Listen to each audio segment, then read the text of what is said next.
सिर्फ लोकार्पण के लिए नहीं आया। आदरणीय अतिथिगण, सम्मानित साहित्य प्रेमी, प्रिय मित्रों एवं शुभचिंतकों,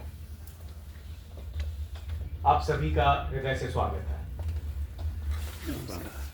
आज इस मंच पर खड़ा होना मेरे लिए केवल एक पारिवारिक सदस्य के रूप में ही नहीं, बल्कि आदरणीय सुश्री मंजू सक्सेना जी की जीवन यात्रा के साक्षी के रूप में एक गहरा सौभाग्य है।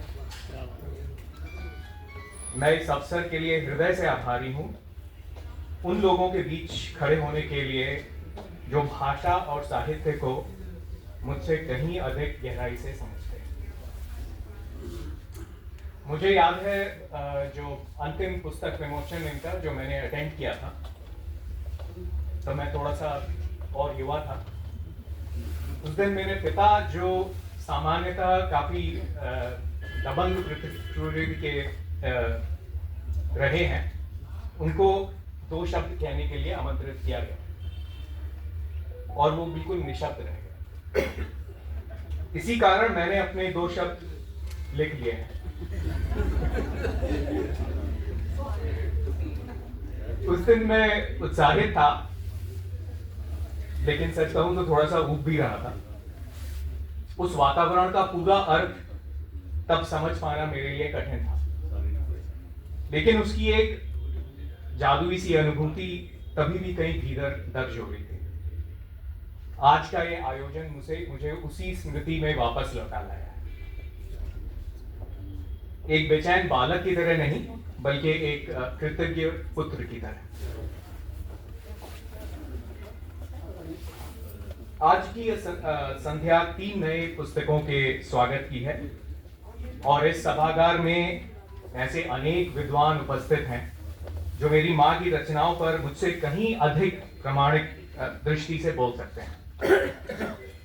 इसीलिए मैं आज इन रचनाओं पे नहीं, बल्कि इन रचनाओं की रचनाकार पर बात करना चाहता हूं। और मुझे ये एक ऐसा विशेषाधिकार मिला है जो आप में से किसी को नहीं। मैं सुश्री मंजू सक्सेना को 52 वर्षों से जानता हूं। उस समय से जब मैं इस संसार को भी ठीक से नहीं जानता। तो आज मैं आदरणीय सुश्री मंजू सक्सेना जी के 3 रूप आपके साथ साझा करना चाहता हूं। एक मनुष्य के रूप में, एक लेखिका के रूप में और एक मां के रूप में।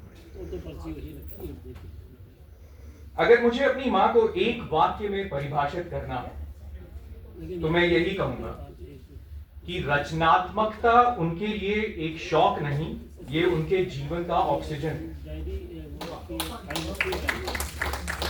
मेरी पहली स्मृतियों से ही मुझे याद है, ये नए नए काम सीखती रहती थी। कभी बागवानी, कभी ब्यूटिशियन कोर्स, कभी चाइनीज हीलिंग थेरेपीज, कभी दैनिक जागरण और अमर उजाला जैसे प्रतिष्ठित अखबारों में पत्रकारिता, सफरनामा की संपादक, कभी हाई कोर्ट में वकालत करना। ये लगातार अपनी रचनात्मक ऊर्जा के लिए नए नए रास्ते खोजती रहती है और इनकी ये प्रवृत्ति अभी भी थमी नहीं है। ये हमारे जब अमेरिका वाले घर में आती हैं तो कुछ ना कुछ बदल जाता है। बगीचे में रंग बिरंगे पत्थर दिख जाते हैं, रोजमर्रा की वस्तुओं से अचानक एक सुंदर मंदिर बन जाता है। आप इन्हें किसी जगह पर भी कुछ समय के लिए छोड़ दीजिए, वो जगह खुद एक नई पहचान बना लेती है।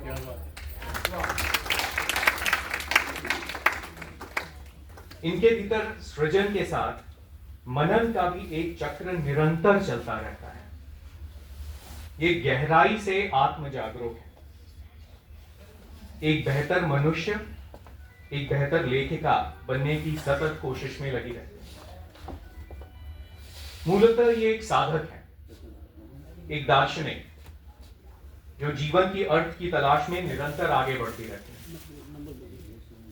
इनके भीतर जीवन के प्रति श्रद्धा और जिज्ञासा साथ साथ को एग्जिस्ट करती है।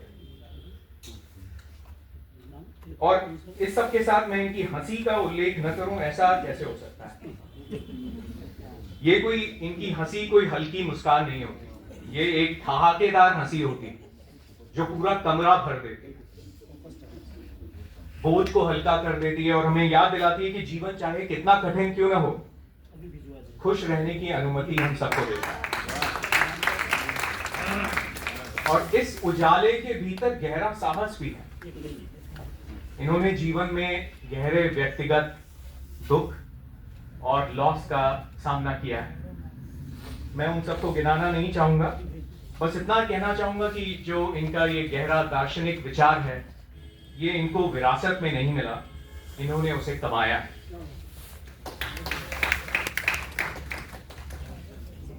एक मनुष्य के रूप में ये जो भी हैं, ये इनकी लेखनी में उतर आता है। इन्होंने अपना जीवन एक मध्यम वर्गीय संसार की लय में जिया, उसकी सीमाओं से जूझते हुए ये उसकी सच्चाइयों की साक्षी बनी। इन्होंने उस मध्यम वर्गीय संस्कार के छोटे छोटे सपनों, समझौतों, मौन साहस और छुपे हुए दुखों को बहुत पास से देखा और ऑब्जर्व किया। इसी मध्यम वर्गीय संसार की आवाज हमें इनकी रचनाओं में मिलती है। इनके साधारण पात्रों की असाधारण दृढ़ता हमें इनकी रचनाओं में दिखाई देती है। अक्सर इनकी रचनाओं के केंद्र में स्त्रियां और कमजोर समाज के कमजोर वर्ग होते हैं। उनकी चुनौतियां, उनकी विवशताएं और साथ ही साथ उनका साहस, उनका आत्मसम्मान और अन्याय के विरुद्ध खड़े होने की उनकी क्षमता, यह सब सुश्री मंजू सक्सेना के जीवन की अनुभूत सच्चाई है। इनकी रचनाओं में एक द्वंद्व दिखाई देता है, प्रगतिशील विचार और पारंपरिक मूल्यों के बीच। ये सुश्री मंजू सक्सेना के एक पीढ़ीगत पुल होने का उदाहरण देता है। ये एक जनरेशनल ब्रिज है। आज जब हमारा समाज एक बड़े परिवर्तन और रूपांतरण के दौर से गुजर रहा है, तब ये नए और पुराने दोनों की साक्षी बनकर उनके बीच संतुलन बनाती है। इस संदर्भ में ये कहना उचित होगा कि इनकी लेखनी अनुभव करना और प्रत्यक्ष जीवन से जन्म लेती है। और मोगरा महक उठा संग्रह का एक शेर मुझे लगता है आज की इस संध्या को परिभाषित कर देता है। उम्र भर सुनती रही कहता जमाना जो रहा, उम्र भर सुनती रही कहता जमाना जो रहा, कहती मंजू आज दुनिया को सुनाना है मुझे।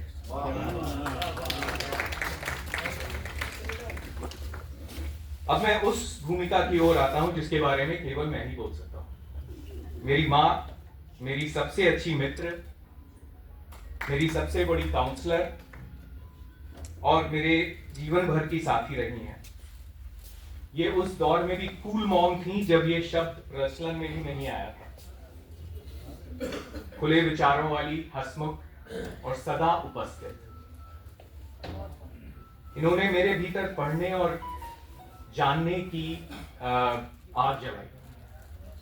इन्हीं के मार्गदर्शन के चलते हमारा घर विचारों, बहसों, कल्पनाओं और जिज्ञासा का एक जीवंत संसार था।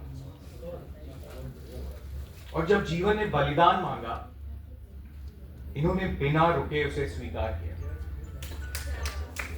इन्होंने वर्षों तक अपने साहित्यिक जीवन से कदम पीछे खींच लिए, परिवार की जिम्मेदारियों के लिए, बिना किसी घोषणा के, बिना किसी शिकायत के। मैं इन सब के लिए और उन असंख्य अदृश्य त्यागों के लिए मैं शब्दों से परे कृतज्ञ हूं।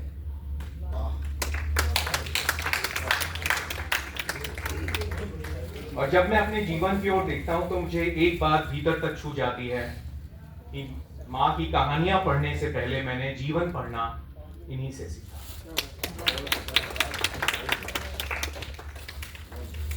आज मैं इस मंच पर दो स्तरों पर कृतज्ञता के साथ खड़ा हूं। पहली इस विशिष्ट साहित्यिक सभा में उपस्थित होने के लिए, उन लोगों के बीच खड़े होने के लिए जो भाषा से प्रेम करते हैं, उसकी रक्षा करते हैं, उससे जूझते हैं और उसे आगे ले जाते हैं। और दूसरा, कहीं अधिक गहरी कृतज्ञता इस अकल्पनीय सौभाग्य के लिए कि मैं इनकी संतान हूं। मैं प्रतिदिन ईश्वर को इस उपहार के लिए धन्यवाद देता हूं। आज आप सब इनकी 3 नई पुस्तकों का उत्सव मना रहे हैं और मैं मन ही मन उस स्त्री का उत्सव मना रहा हूं जो कभी ठहरी नहीं, जो निरंतर अपना सृजन करती है। धन्यवाद।